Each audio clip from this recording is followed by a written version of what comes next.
মহিতোষ মারা যাওয়ার পর এই বাড়ির চেহারাটা যেন আচমকা পাল্টে গেল। ছোট মা সেই শূন্য ঘর থেকে পারতপক্ষে বের হচ্ছে না। হেমলতার পরিবর্তনটা আরো বেশি চোখে পড়ছে। যে মানুষ সবসময় বকবক করতে ভালোবাসতেন, তিনি একেবারেই নীরব হয়ে গেছেন। সারাদিন তার নিজের কাজগুলো বারবার করে যাচ্ছেন। তিনি নিজের রান্না চিরকালই নিজে রেঁধে এসেছেন। হঠাৎ যেন আরো বেশি স্বতন্ত্র হয়ে পড়েছেন। মাধবীলতা 3বার প্রশ্ন করলে একবার হয়তো জবাব দেন, আর কপালে ভাঁজ ফেলে দেয়ালের দিকে তাকিয়ে থাকেন। তার আচরণের মধ্যে বেশ কিছু অস্বাভাবিকতা দেখা দিচ্ছে। মাঝে মাঝে একই কাজ 2বার করেন এবং অর্ককে অনি বাবা বলে সম্বোধন করছেন। এই পরিস্থিতিতে এত বড় বাড়ির দায়িত্ব এসে পড়ল মাধবীলতার উপরে। তাকে এই সমস্ত কাজকর্ম করতে হচ্ছে। এখন অবশ্য রান্না বান্নার তেমন ঝামেলা নেই, কিন্তু প্রকৃতপক্ষে গৃহিণীর দায়িত্ব এড়াতে পারছেন না মাধবীলতা। মহিতোষকে দাহ করতে যাওয়ার আগে একটু চাঞ্চল্য সৃষ্টি হয়েছিল। সকালেই এ পাড়ায় খবরটা প্রচারিত হয়ে গিয়েছিল। অনিমেষ দেখেছিল ক্রমশ বেশ ভিড় জমে গেল বাড়িতে। এদের অনেকেই মহিতোষের সঙ্গে ব্যক্তিগতভাবে পরিচিত নন, কিন্তু পাড়ার মানুষ মারা গেছেন এবং তার আত্মীয়রা শোকগ্রস্ত বলেই এরা পাশে এসে দাঁড়ালেন। এদের মধ্যেই কয়েকজন যখন উদ্যোগী হয়ে শ্মশানে নিয়ে যাওয়ার ব্যবস্থা করেছেন, ঠিক তখনই চেঁচামেচি শোনা গেল। গেট হাট করেই খোলা ছিল। সেখান থেকে বিলাপ করতে করতে ঢুকলেন পরিতোষ। ওরে, তুই চলে গেলি, আমি বড় হয়ে রয়ে গেলাম আর তুই চলে গেলি। বিলাপ করছেন আর মাথায় চাপড় মারছেন। অনিমেষ প্রথমে তাকে চিনতে পারেনি। একটা মানুষের চেহারা যে এত পাল্টে যায় তা না দেখলে বিশ্বাস করা যায় না। এবং চেনা মাত্র তার খেয়াল হলো এই মানুষটা সারা জীবন দাদুকে জ্বালিয়েছে, আবার বাবার বিরুদ্ধে এই বাড়ির মালিকানা চেয়ে আদালতে মামলা ঠুকেছে।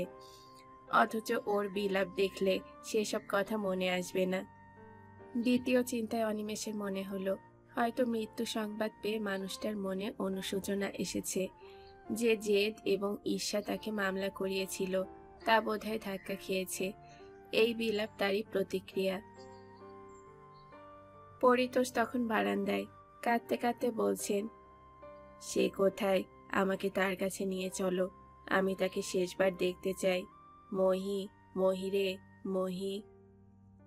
পাড়ার একটি ছেলে পরিতোষকে পথ দেখিয়ে মহিতোষের ঘরে নিয়ে যাচ্ছিল। উপস্থিত মানুষগুলো স্তব্ধ হয়ে রয়েছে। একে তো মৃত্যু, তার উপর এই ধরনের বিলাপ আবহাওয়াকে আরো ভারী করে তুলেছে। অনিমেষের দিকে পরিতোষ তাকাচ্ছিলেন না। অনিমেষের মনে হলো ওকে চিনতে পারেননি তিনি। সে 2 হাতে ক্রাস নিয়ে চুপচাপ দরজার পাশে গিয়ে দাঁড়ালো। এখন ঘরে বেশ ভিড়। হেমলতা সেই জানালার পাশে পাথরের মতো অনড় হয়ে আছেন। প্রতিবেশী মহিলারা তার পাশে গম্ভীর মুখে দাঁড়িয়ে। মাধবীলতা মহিতোষের মাথার পাশে, অর্ক সামান্য দূরে। পরিতোষ ঘরে ঢুকে এমন একটা কান্নার শব্দ করলেন যে সবাই তার দিকে চমকে তাকালেন। এমনকি ছোট মা মহিতোষের পায়ের কাছ থেকে মুখ তুললেন। শব্দটা করেই পরিতোষ দৌড়ে খাটের কাছে পৌঁছে গেলেন। মহি, মহি আমার ভাই, কথা বল, একবার দাদা বলে ডাক। ও মহি, মহিরে। মৃত মহিতোষের হাত জড়িয়ে হাউমাউ করে কাঁদতে লাগলেন পরিতোষ। ছোট মার শরীর ধীরে ধীরে সোজা হয়ে বসল। তার চোখে বিস্ময়। পরিতোষ বলছিলেন, তুই চলে গেলি আর আমি অভাগারে মহি, মায়ের স্নেহ ভালোবাসা কখনো পাইনি, তবু আমি রয়ে গেলাম। ঠিক তখনই হেমলতার চাপা অথচ ধারালো গলা শোনা গেল, ফড়ি, ফড়ি। পরিতোষ চোখ খুললেন। কে কে ডাকলো আমাকে? মুখ ঘুরিয়ে চারপাশ দেখতে দেখতে উঠে দাঁড়ালেন তিনি। তারপর জ্যামুক্ত তীরের মতো ছুটে গেলেন হেমলতার পায়ের কাছে। মাটিতে সশব্দে শুয়ে বললেন, ক্ষমা করো, ক্ষমা করো আমাকে। হেমলতা উঠে বললেন, উঠে দাঁড়া। বাধ্য শিশুর মতো হুকুম তামিল করলেন পরিতোষ। অনেক শাস্তি পেয়েছি দিদি, আজ মহি নেই, আর আমার ছেলেরাও আমাকে দেখে না। হেমলতা বললেন, বেরিয়ে যা এখান থেকে, বেরিয়ে যা। পরিতোষ যেন চমকে উঠলেন। এই বাড়িতে তো ঢোকা নিষেধ আছে। আমার বাবার শেষ ইচ্ছে যাতে পালন করা হয় তা আমি দেখব। হেমলতার ছোট্ট শরীরটা যেন আচমকা বিশাল হয়ে যাচ্ছিল। পরিতোষ কিছুক্ষণ স্তব্ধ ভঙ্গিতে দিদিকে দেখলেন। তুমি তুমি কি পাষাণ? এই দিনেও এই কথা বলছো? হ্যাঁ বলছি, তোর মামলা করার খবর পাওয়ার পর থেকেই মহি। মামলা? মরা মানুষের সঙ্গে মামলা কি? এখন মহি আমার ভাই। কথাগুলো বলতে বলতে দরজার দিকে সরে আসছিলেন পরিতোষ, আর তখনই তার চোখ পড়ল অর্কের ওপরে। একটু থিতিয়ে গিয়েও তিনি হাত বাড়িয়ে অর্ককে ধরলেন। এসো, তোমার সঙ্গে একটু প্রাইভেট কথা আছে।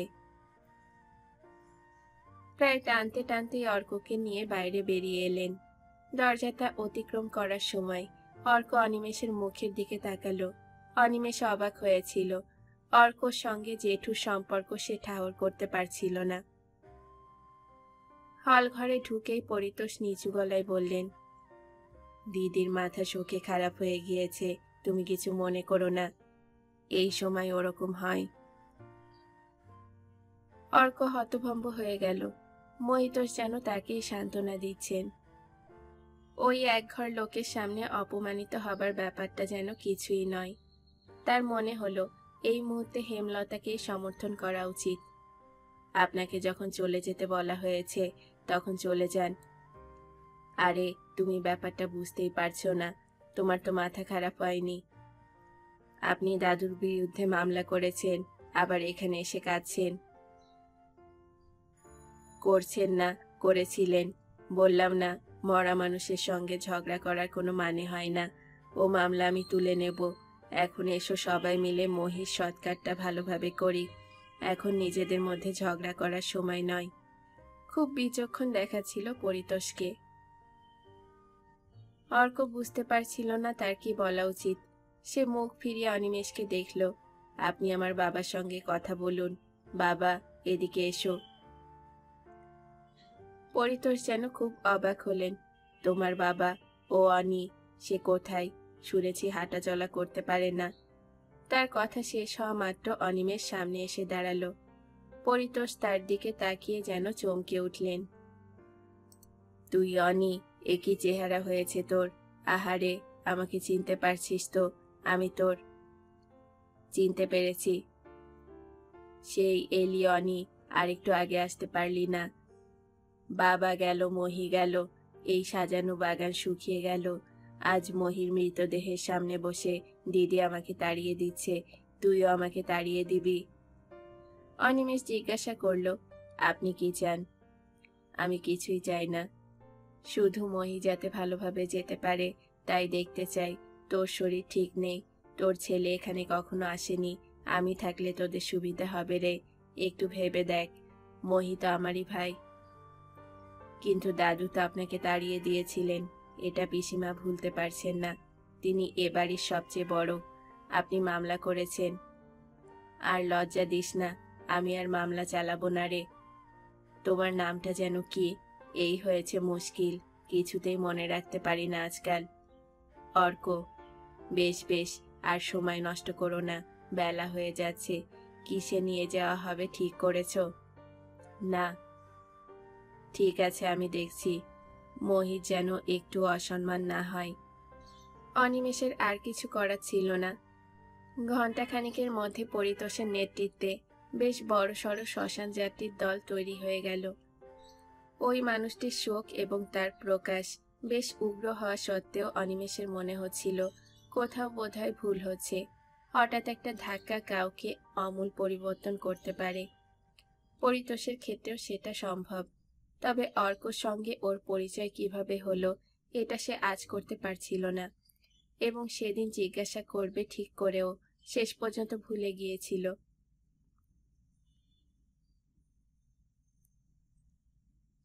সেই দিন থেকেই এ বাড়ির প্রতিটি মানুষ অসহ্য পালন করা শুরু করে দিল। বিকেল হলেই এ বাড়িতে অন্ধকার এসে ঢোকে। টিমটিমে আলোগুলোকে ভূতের মতো দেখায়। সন্ধ্যের পর ঠান্ডা পড়েছে এখানে। মেঝেতে বিছানা করে শুতে হচ্ছে। মাধবীলতা ছোট মার সঙ্গে রয়েছে। গতকাল পর্যন্ত মহিতোষের অস্তিত্ব এই বাড়িতে ছিল না বললেই চলে। মাঝে মাঝে যে গঙ্গানির শব্দ শোনা যেত, তাও শেষ পর্যন্ত থেমে গিয়েছিল, কিন্তু তখনও আবহাওয়া ভারী হয়ে ওঠেনি। মানুষটা স্তব্ধ কিন্তু মৃত নয়, শুধু এই ধারণায় সবাইকে সচল করে রেখেছিল। এখন কি করা যায় ভেবে পাচ্ছিল না অনিমেষ। মাধবীলতা অনন্তকাল ছুটি পাবে না। অর্কর পড়াশোনাও আছে। বড়জোর মহিতোষের কাজ পর্যন্ত ওরা এখানে থাকতে পারে। তারপর ছোট মা এবং পিসিমাকে কার কাছে রেখে যাবে? দ্বিতীয় জনের কাছে তার নিজস্ব ঋণ শোধ করার এখন সময়, কিন্তু কি করে সেটা সম্ভব? ওদের এখান থেকে কলকাতায় নিয়ে যাওয়ার কথা ভাবা যায় না। পরমহংস যদি নতুন ফ্ল্যাট ধরে রাখে, তবু সেখানে এরা এক রাতও থাকতে পারবে না। তাহলে হঠাৎ অনিমেষের মনে হলো মাধবীলতা যেচে এই সমস্যার মধ্যে তাকে ফেলে দিল। সে নিজে এই বাড়ি এবং মানুষদের কাছ থেকে ধীরে ধীরে অনেক দূরে সরে গিয়েছিল। একসময় তার ভুলেও জলপাইগুড়ির কথা মনে পড়ত না। ঈশ্বরপুকুর লেনের ঘরে তার নিজের চিন্তা ভাবনা করার কোনো অবকাশ ছিল না। একটা জড় পদার্থের মতো বাকি জীবন কাটিয়ে দেওয়া যেত। তারপরই মনে হলো, যদি আজ মহিতোষ কিংবা অর্কর কাছ থেকে কেউ তাকে অনেক দূরে কোনো পরিবেশে রেখে দিয়ে আসে, তাহলে কি একসময় এই জলপাইগুড়ির মতো তাদেরও সে ভুলে যাবে, ভুলে যেতে পারবে? অনিমেষ বুঝতে পারছিল না, কিন্তু একটা আশঙ্কা ওর মনে তীর তীর করে কাঁপছিল। হয়তো সে ভুলে যাবে। এই পৃথিবীতে কোনো কিছুই স্থির হয়ে থাকে না। এই মুহূর্তে মহিতোষের মৃত্যু শোক তারই বেশি করে বাজা উচিত, কিন্তু দীর্ঘ অনুপস্থিতিতে শোকের ধার নষ্ট করে দিয়েছে। অথচ ছোট মা এবং পিসিমার অনেক গভীর শোক। শুয়ে শুয়ে অনিমেষ নিজের বুকে হাত দিল। সে কি ক্রমশ হৃদয়হীন হয়ে যাচ্ছে? কেন আর তাকে কোনো কিছু তেমন কাঁদায় না? অনিমেষের অস্থিরতা বাড়ছিল। পাশে শুয়ে থাকা অর্কর দিকে সে তাকালো।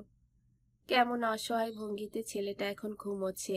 এত দ্রুত পরিবর্তন কোনো মানুষের হয়? এত দ্রুত? সঙ্গে সঙ্গে মনে হলো, তারও তো অনেক পরিবর্তন ঘটেছে। কখন তা ঘটে যায় জানা যায় না। এই যা। অনিমেষের ঘুম আসছিল না। ক্রাশ টেনে নিয়ে সে উঠল। শোয়ার সময় মাথার কাছে যে চাদরটা ছিল সেটা কোনো রকম জড়িয়ে নিল। তারপর ধীরে ধীরে দরজা খুলে ভেতরের ঘরে চলে এলো। ঘুটঘুটে অন্ধকার চারিদিকে। এখন কত রাত কে জানে। সে চেষ্টা করেও ক্রাচের শব্দ কমাতে পারছিল না। এই বাড়িতে দরজা জানালা বন্ধ রাখলে সামান্য শব্দ অনেক গুণ বেড়ে যায়, কিন্তু তাতেও কারোর ঘুম ভাঙছে না বলে মনে হলো। দেওয়াল ঘেঁষে ঘেঁষে শেষ পর্যন্ত অনিমেষ মহিতোষের ঘরের সামনে গিয়ে দাঁড়ালো। দরজাটা ভেজানো। একটা সরু আলোর রেখা সামান্য ফাঁক গলে বেরিয়ে এসেছে। অনিমেষ হাত বাড়িয়ে নিথর হলো। ছোট মা এবং মাধবীলতা খানিক দূরত্বে ঘুমিয়ে রয়েছে। ঘরের মাঝখানে একটা বড় প্রদীপ জ্বলছে। সলতেটা পুড়তে পুড়তে তেলের কাছাকাছি। শায়িত দুটো মানুষকে যেন অশরীরী বলে মনে হচ্ছে। মহিতোষের মৃত আত্মার জন্য কি প্রদীপ জেলে রাখা? অনিমেষ দরজাটা নিঃশব্দে বন্ধ করে দিল। তার কাঁপুনি আসছিল এবং হঠাৎই সে বিড়বিড় করে বলল, বাবা, আমাকে ক্ষমা করে দাও। অন্ধকারে হাঁটতে হাঁটতে অনিমেষ দরজা খুলে ভেতরের বারান্দায় এসে চুপ করে দাঁড়ালো। এখনো চোখের ওপর প্রদীপের শিখা জ্বলছে, অথচ বাইরে চাঁদের দেওয়ালি। হিম মাখা জ্যোৎস্নায় বাগানটা ভাসছে। নাকে চোখে মুখে বাতাস লাগতেই সে ধাতস্থ হলো। ওপাশে পিসিমার ঘর, দাদুর পুরনো ঘর কেমন ডুবো পাহাড়ের মতো মনে হচ্ছে। সিঁড়িটার দিকে তাকিয়ে অনিমেষ মাথা নাড়ল। সে কি একা নামতে পারবে? কেন পারবে না? নামতে তো কোনো অসুবিধে হয় না। তলার ধাপে ক্রাশ রেখে অনিমেষ শরীরটাকে নামালো। তারপর বাকিগুলো অতিক্রম করলো সময় নিয়ে। এখন খালি পায়ে বাগানের মাটিতে জ্যোৎস্নায় দাদু থাকতে এত আগাছা ছিল না এ বাড়িতে, এত বুনো ঘাস কখনো হয়নি। অনিমেষ সেই আধা জঙ্গল ভেঙে এগোচ্ছিল, তার কোনো লক্ষ্য ছিল না। অথচ হঠাৎ এই বাগানে চলে এসে মন খুব হালকা হয়ে যাচ্ছিল। অনিমেষকে দেখেই একটা পেঁচা পাখায় শব্দ করে উড়ে গেল যে গাছটা থেকে, সেখানে নজর গেল ওর। ওটা কি গাছ? পেয়ারা গাছ না? সেই পেয়ারা গাছটা, কত বছর একটা পেয়ারা গাছ বাঁচে। অনিমেষ দ্রুত জঙ্গল মারিয়ে চলে এলো গাছটার তলায়। বেশ বড় ঝাঁকড়া গাছে বসে থাকা দ্বিতীয় পেঁচাটা এবার ভয় পেয়ে ডেকে উঠল কর্কশ স্বরে এবং সঙ্গীর অনুগামী হলো। এবং তখনই অনিমেষের সমস্ত শরীর রোমাঞ্চিত হলো। এই গাছ! সে নিচের দিকে তাকালো। ঘন ঘাস আর আগাছা ছাড়া কিছুই নেই, কিন্তু সে সেখানে মাটি রেখেছিল, ভালোবাসার মাটি। অনেক অনেক বছর আগে দাদুর সঙ্গে যেদিন চিরদিনের মতো স্বর্গছেড়া থেকে সে এখানে এসেছিল, সেদিন রুমালে করে স্বর্গছেড়ার মাটি এনেছিল, তার জন্মভূমির মাটি। 7 বছরের বালক সেই মাটি পেয়ারা গাছের তলায় রেখে প্রতিদিন দেখত আর স্বর্গছেড়ার কথা ভাবত এই জায়গায় স্বর্গছেড়া হয়ে গেছে, কিংবা ওই মাটির দিকে তাকালেই মনে হতো সে স্বর্গছেড়াতেই আছে। কিন্তু তারপর একদিনের সামান্য বৃষ্টির পরে সে দৌড়ে এসে হাউমাউ করে কেঁদে ফেলেছিল, একা একা এই বাগানে দাঁড়িয়ে। সেই মাটিটাকে আর খুঁজে পাওয়া যায়নি। এই মাটি সেই মাটিকে নিজের করে নিয়েছিল। তারপর থেকে মনে হতো জলপাইগুড়িতে স্বর্গছেড়ার মাটি মিশে রয়েছে। মনে হলে সেই বালক খুশি হতো। একটু একটু করে জলপাইগুড়িকেও তাই নিজের ভাবা গেল। আজ এতদিন পরে সেই পেয়ারা গাছের নিচে দাঁড়িয়ে নির্জন এই রাত্রে অনিমেষের মনে হলো সে সমস্ত ব্যাপারটাই ছেলে মানুষই কিংবা বোকামি ছিল। ওইটুকু মাটি নিয়ে একটা ছোট ছেলে কি আবেগে আক্রান্ত হয়েছিল। নিজের মনেই মাথা নাড়ল সে। কলকাতায় যাওয়ার সময় সে রুমালে মাটি বেঁধে নিয়ে যায়নি, কিন্তু কলকাতা তাকে গ্রাস করে নিল। তার শরীর থেকে একটি অদৃশ্য সিরিঞ্জ মারফত সমস্ত আবেগ শুষে নিল। অনিমেষের বুকের খাঁচা কেঁপে উঠল। সে মুখ তুলে আকাশের দিকে তাকালো। শীতার্ত আকাশ, ঘোলাটে সাদা, শুধু চাঁদের শরীরে ঝকমকে আলো, কিছু কিছু তারাও আছে ছড়িয়ে ছিটিয়ে। আহ, কতদিন পরে আকাশ দেখা গেল। হঠাৎ অনিমেষের মনের অনেকগুলো স্তরের নিচ থেকে একটা স্মৃতি ভুল করে উঠে এলো। সে উদ্গ্রীব চোখে সেই তারাকে খুঁজতে লাগলো। খুব উজ্জ্বল তারা, জ্বলজ্বল করত। আজকের আকাশে তাকে দেখা যাচ্ছে না কোথাও। মায়ের মৃত্যুর পর আকাশের দিকে তাকিয়ে সে প্রায়ই তারাটার সঙ্গে কথা বলতো। মৃত্যুর আগে মা বলেছিল তাকে মনে পড়লেই যেন ওই তারাটা দেখে। আজ এত বছর পরে সেই তারাটাকে খুঁজতে গিয়ে হাসি পেল অনিমেষের। হাই, তাদেরও বয়স হয়েছে, তারাও মরে যায়। অনিমেষ মুখ নামাতেই তার বুক ছ্যাঁত করে উঠল। ওটা কি? সাদা লম্বা, হাওয়ায় কাঁপছে। আলো আলো আধো জ্যোৎস্নায় প্রতিটি মূর্তি স্থির হয়ে দাঁড়িয়ে আছে। বুকের ভেতরটা হিম হয়ে যাচ্ছিল। এই নির্জন বাড়িতে প্রেতাত্মারা চলাফেরা করে নাকি? এই মুহূর্তে তার কোনো ব্যাখ্যা প্রমাণের কথা মাথায় আসছে না। অনিমেষের দুটো হাত ক্রাচ আঁকড়েছিল এবং তখনই মূর্তিটা সামান্য নড়ল। সঙ্গে সঙ্গে অনিমেষ ধাতস্থ হলো। চোর নয় তো, আজকের দিনে ওদের খুব সুবিধা হবে। কিন্তু এ বাড়িতে নেওয়ার মতো কিছু নেই তা নিশ্চয়ই ওরা জানে। তবে সাহস এলো। অনিমেষ ধীরে ধীরে বারান্দার দিকে এগোলো। না, চোর নয়। চোর হলে তাকে দেখে নির্ঘাত পালাতো। অনিমেষ আরো একটু কাছাকাছি হলে স্পষ্ট দেখতে পেল ছোট মা। সাদা কাপড় হাওয়ায় উঠছে। আচমকা বুকের ভেতরটা স্থির হয়ে গেল। ছোট মা এখানে কেন? ছোট মা তার দিকে মুখ করে চুপচাপ দাঁড়িয়েছিল। অনিমেষ বাগান পেরিয়ে সিঁড়ির কাছে উঠে এসে ইতস্তত করল। তার পক্ষে নামা যত সহজ, ওঠা তত মুশকিল। ওপরের ধাপে একটার পর একটা ক্রাশ রেখে দু হাতে ভর দিয়ে কোনো রকমের শরীরটাকে টেনে তুলে বড় আনন্দ হলো অনিমেষের। সে পেরেছে। পরের দুটো ধাপ আরো একটু বেশি সময় লাগলো। কিন্তু সম্পূর্ণ আত্মবিশ্বাস ফিরে পেল সে। না, আর অন্যের ওপর নির্ভর করতে হবে না সব সময়। শুধু অনভ্যাসী মানুষকে পরনির্ভর করে তোলে। সে ধীরে ধীরে ছোট মার দিকে এগিয়ে গেল। বারান্দার একটা কোণে ছোট মা দাঁড়িয়েছিলেন। সম্পূর্ণ সাদা কাপড়ে তাকে খুব করুণ দেখাচ্ছিল। অনিমেষ মুখোমুখি হয়ে জিজ্ঞাসা করল, কি ব্যাপার? আমি কি করব? খুব নিচু গলায় যেন নিজেকেই জিজ্ঞাসা করলেন ছোট মা। মানে? এবার আমি কি করব? আমার তো কোনো পিছুটান রইল না। এ বাড়িতে থাকবার কোনো অধিকার নেই। নিঃস্ব গলা, বাতাসের সঙ্গে মেশামেশি। কে বলেছে এসব? অনিমেষ খুব বিস্মিত হচ্ছিল। কেউ না, বাপের বাড়িতে কেউ নেই। দাদারা যে যার সংসারে ব্যস্ত। এখানে যিনি ছিলেন তিনিও চলে গেলেন। সত্যি কি আমার কখনো কেউ ছিল? অনিমেষ এবার একটু ধমকের গলায় বলল, মাঝরাতে এসব কি হচ্ছে? এই বাড়ি থেকে যাওয়ার কোনো প্রশ্নই ওঠে না। মাথা খারাপ হয়ে গেল নাকি? ছোট মা অদ্ভুত ভঙ্গিতে হাসলেন। মাথা খারাপ? হাই, সেটা হলেও তো আমি বেঁচে যেতাম। কিন্তু তুমি কি করছিলে এই মাঝরাতে একা একা ওই জঙ্গলে দাঁড়িয়ে? অনিমেষ থতমত হয়ে গেল। তার মুখে কোনো জবাব এলো না। ছোট মার মুখে সেই হাসিটা আরো ধারালো হলো।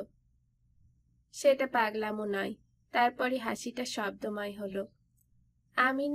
আমি এতদিন ঝি হয়েছিলাম, বিনি পয়সা ঝি। আজ বাবু মারা গেল, আজ আমারও ঝিগিরি চলে গেল। অনিমেষ চেঁচিয়ে উঠল, ছোট মা! চুপ করো। আমাকে তুমি মা বলো কেন? কি করেছো তুমি আমার জন্য? আমি কি কখনো তোমাকে ভালোবাসিনি? আমি কি তোমাকে কখনো আপন করে নেইনি? এই বাড়িতে আমি কি পেয়েছি? তোমার বাবা আমাকে কি দিয়েছে? কখনো ভেবেছো এসব? কলকাতায় গিয়ে কখনো আমার কথা ভেবেছো? স্বার্থপর, স্বার্থপর, স্বার্থপর। 3 রকম উচ্চারণ যেন অনেক ঘৃণা উজাড় করে ঢেলে দিল। অনিমেষ সেই উন্মাদিনীর দিকে তাকিয়ে রইল বিস্ময়ে। তার গলায় শব্দ আসছিল না। ছোট মা তখনও মাথা নাড়ছিলেন। দেশ উদ্ধার করছেন তিনি। দিনের পর দিন আমি তোমার বাবার কাছে মিথ্যে বলে গেছি। পারলে দেশ উদ্ধার করতে। খোড়া হয়ে বউয়ের ঘাড়ে বসে খাচ্ছ, আর দায়িত্ব নেবার ভয়ে লুকিয়ে রেখেছ নিজেকে। কথা বলো না, তুমি কোনো কথা বলো না। এখন 2 দিনের জন্য বেড়াতে এসেছো। আমাদের দুর্দশা দেখে বড় বড় নিঃশ্বাস ফেলে চলে যাবে, তাই না? আমি ঠিক বলছি না? ছোট মার বড় বড় চোখের দিকে তাকিয়ে অনিমেষ মাথা নাড়ল। সেটা সমর্থনের নাকি প্রতিবাদের তা বোঝা গেল না। তারপর শান্ত গলায় বলল, আমার ভুলগুলো এবার আমাকে শুধরাতে হবে ছোট মা। তুমি এমন করে কথা বলো না। চমকে মুখ তুললেন ছোট মা। তারপর নিজের মনেই বললেন, আমার কি মাথা খারাপ হয়ে গেল? আমি তোমাকে এসব কি বললাম? ছি ছি। অনিমেষ বলল, ঠিকই বলেছ। আমি কিন্তু জানি না আমি কি করব। হঠাৎ যেন পাল্টে গেলেন মহিলা। তোমাকে কিছুই করতে হবে না। তুমি যেমন আছো তেমনি থাকো। স্রোতে গা ভাসিয়েছ, এখন কি আর স্রোতের বিরুদ্ধে সাঁতার কাটা যায়? আমি তোমাকে এসব কথা বলতাম না, কিন্তু বারান্দায় এসে যেই দেখলাম তুমি আকাশের দিকে তাকিয়ে আছো এক মনে, তখনই মাথা খারাপ হয়ে গেল। কিছু মনে করো না। আকাশের দিকে তাকিয়েছিলাম তো কি হলো? তুমি ভুলে গেছো, অনেকদিন আগে আমায় বলেছিলে আকাশের দিকে তাকালে তুমি দিদিকে দেখতে পাও। এ বাড়িতে পা দেওয়ার পর তোমার মৃত মা আমার পেছন ছাড়েননি। এই আজকেও বর্দি মাধুরী মাধুরী করছিলেন। মানুষটা মরে গিয়ে সারা জীবন আমার সাথে শত্রুতা করে গেল। তাই যখন দেখলাম তুমি আকাশের দিকে তাকিয়ে রয়েছো, তখন হিংসেই বুক ফেটে গেল। অনিমেষ, আমি যখন এখনো হিংসে করছি, তখন তো পাগল হয়নি, তাই না? যাই, তোমার বউ অনেকক্ষণ ওই ঘরে শুয়ে আছে, কিছু মনে করো না। সাদা কাপড়ে জড়ানো শরীরটা ধীরে ধীরে ভেতরে চলে গেল। অনিমেষের কোমর টনটন করছিল। সে সাদা জ্যোৎস্নার দিকে তাকালো। প্রথমে মনে হয়েছিল ছোট মার মাথা বোধহয় ঠিক নেই, কিন্তু ওই জ্যোৎস্নার দিকে তাকিয়ে সে ঘাড় নাড়ল। ঠিকই, ছোট মা খুব সত্যি কথা বলেছে। এই সত্যগুলো তার মুখের ওপর কেউ এতকাল বলেনি। মাধবীলতা মুখ বুজে থেকেছে, অর্কর বোধে আসেনি। এখন কিছু একটা করা দরকার। এইভাবে বদ্ধ জলার মতো পড়ে থাকার কোনো মানে হয় না। স্রোত চাই, যে কোনোভাবে এগিয়ে যেতে হবেই। ঘুম ভাঙতেই চিৎকার চেঁচামেচি কানে এলো। অনিমেষ চোখ খুলতেই দেখলো অর্ক উঠে বসেছে। একমাত্র খালি পা আর মাথায় তেল দেওয়া ছাড়া অর্ককে কোনো অসহ্য পালন করতে হচ্ছে না। তার দ্বিতীয়টির ইদানিং মাথায় দেয় না বলে ওর কোনো অসুবিধে নেই। চেঁচামেচি শুনে অর্ক উঠে এসে ঘর থেকে বেরিয়ে গেল। বাইরের দরজা খুলে বারান্দায় আসতেই দৃশ্যটা দেখতে পেল অর্ক। এই সাত সকালে পরিতোষ হাঁকডাক করে জিনিসপত্র নামাচ্ছেন। একটা ঠেলা রয়েছে গেটের বাইরে দাঁড় করানো, তার ওপর স্তূপীকৃত মালামাল। অর্ককে দেখতে পেয়ে একগাল হাসলেন। তোমার ঠাকুমা এলো বলে রাতে ঘুম হয়েছিল, এই যে মালগুলো নামাও না। অর্ক অবাক হয়ে জিজ্ঞাসা করলো, আপনি কি করছেন? চলে এলাম, তোমাদের আর কোনো চিন্তা নেই। ওই পুরনো বাড়িটায় গিয়ে উঠব। দলবদ্ধ হলে শক্তি বাড়ে, সেই গুরু শিষ্যের গল্পটা জানো তো? তার সবাই ঘুম থেকে উঠেছে? পরিতোষ এগিয়ে গেলেন। না। অর্ক জবাব দেওয়া মাত্র অনিমেষ বারান্দায় এসে দাঁড়িয়ে বলল, এ কি? পরিতোষ বললেন, চলে এলাম, তোমার জেঠিমা আসছেন। আর যখন ঝগড়াঝাটি নেই তখন আলাদা থেকে লাভ কি? আমি আজই মামলা তুলে নিচ্ছি। অনিমেষের চোয়াল শক্ত হয়ে গেল। আপনি পিসিমার অনুমতি নিয়েছেন? অনুমতি? কার? বড়দির। বড়দির অনুমতি নিতে হবে। হ্যাঁ, বাবার অবর্তমানে তিনি এই বাড়ির কর্তা। মেয়ে ছেলে আবার কর্তা হয় নাকি? যা বলছি তাই শুনুন, ওদের মালপত্র নামাতে বারণ করুন। এ নিয়ে কোনো অশান্তি করতে চাই না আমি। আপনি পিসিমার সঙ্গে দেখা করুন। অনিমেষের কথাগুলো পরিতোষের পছন্দ হচ্ছে না বোঝা গেল। তিনি শেষ পর্যন্ত ঘাড় নাড়লেন। ঠিক হে, চলো যাচ্ছি। বড়দি কোথায়? অনিমেষ অর্ককে ইশারা করতেই সে পরিতোষকে নিয়ে ভেতরে ঢুকল। ততক্ষণে ঘরের মধ্যে মাধবীলতার ছোট মা এসে দাঁড়িয়েছেন। ছোট মার চোখে বিস্ময় এবং বিরক্তি।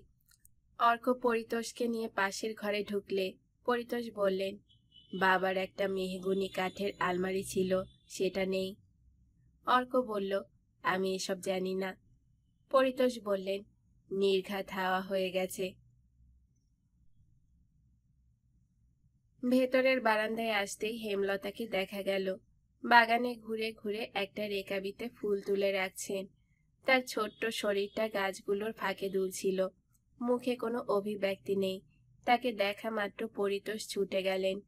বড়দি, ও বড়দি, ক্ষমা করো, ক্ষমা করো এই অধমকে। আমি পাপী, মহাপাপী। হেমলতা অবাক হয়ে তাকালেন পরিতোষের দিকে।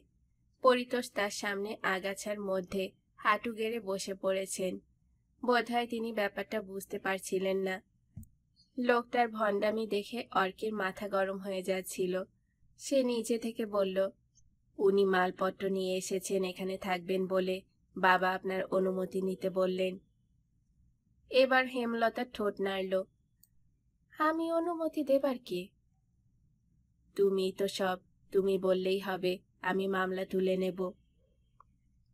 হেমলতা জবাব দিলেন না, যেন কিছুই হয়নি এমন ভঙ্গিতে অন্য গাছের সামনে গিয়ে ফুল তুলতে লাগলেন।